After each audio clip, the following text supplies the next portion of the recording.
Hey guys, it's me, the Benana, and today we will be reviewing one of the earlier Universal horror films. That's right, we're going to be reviewing The Invisible Man from 1933, a true classic. The Invisible Man is a 1933 Universal horror movie based on the H.G. Wells novel and directed by James Whale, who also directed the 1931 Frankenstein. The Invisible Man follows the story of a scientist named Griffin who succeeds at turning himself invisible. The only problem is that he can't find a way to turn himself back to normal. He tries and tries, but nothing works. His anger overtakes him and he becomes a really jerky lunatic with a passion to kill and to steal. If you're considering watching this film, definitely do so. I highly recommend it. I absolutely love this movie.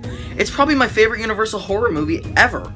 And one of the main reasons why is because of how funny this is.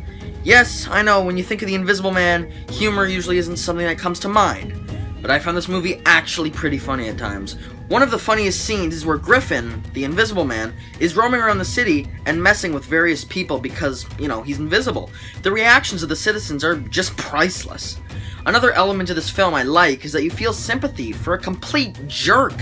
The Invisible Man is one of the greatest jerks on film ever. He is such a jerk. There's this old lady in this film you absolutely hate. She has to be one of the most annoying characters I've ever seen in a film.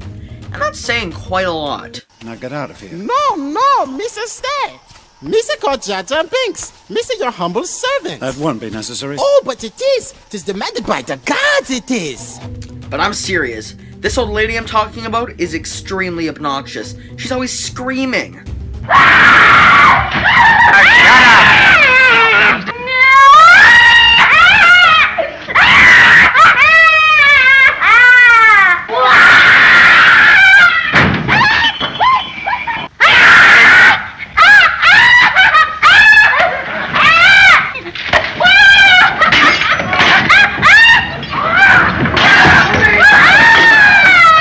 I mean, can't she ever shut up?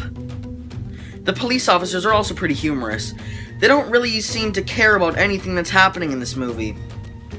Fun fact about this movie, did you know originally James Whale was going to cast Boris Karloff as the Invisible Man? Karloff refused, but James Whale was not upset in the slightest because he had also been considering a guy named Claude Rains for the role, mainly because of his voice, and my god, did he make the right decision. Claude Rains plays the perfect Invisible Man.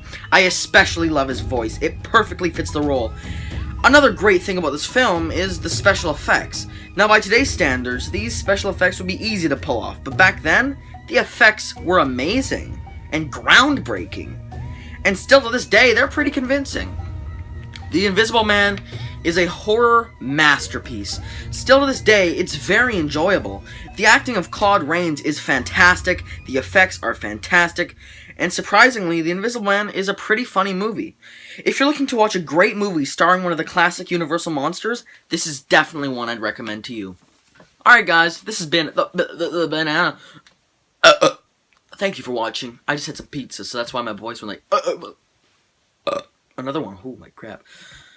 Anyway, guys, this has been the Benana. Hope you enjoyed this video. If you did, please make sure to give this a thumbs up, and maybe even a subscription if you haven't already. Subscribed. So, yes, I will see you in the next video. Ciao, ciao!